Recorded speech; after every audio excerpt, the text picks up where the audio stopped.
Jæja, Arnar Gunnarsson, þjálfari Selfyssinga, 10 marka tap hér í Mýrinni var væntanlega ekki það sem þið ætluðu ykkur fyrirleik eða nokkuð? Nei, þetta er mjög óásættanlegt tap fyrir að segjast. Við bara byrjum leikinn ekkert neitt voðalega illa en svo kemur bara kafli í fyrri hálfleik sem er mjög slakkur og við missum það fram úr okkur.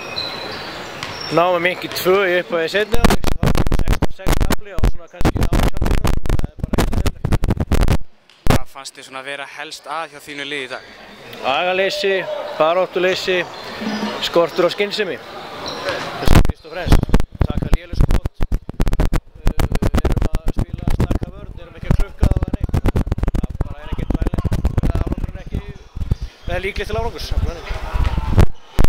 Nú með leikjum kvöldsins er ljóst að Selfoss verður ekki í efstu deild á næsta ári og spilar ekki í umspili hérna.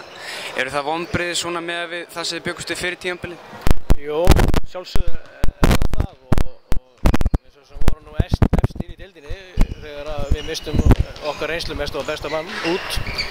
Þannig að auðvitað það telur það mikið en mér finnst engu að síður við höfum átt að ná 4. sæti í það minnsta en það gekk ekki og við þurfum bara vinna vel í okkar máli fyrir næstu leiktíð.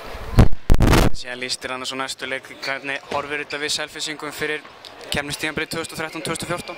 Já, vonandi að við höldum þessum hóp, við séum ekki að missa okkar kjarna úr hverju ári og reyna að styrkja liðið. Ég held að það hljóti að vera markmiðið.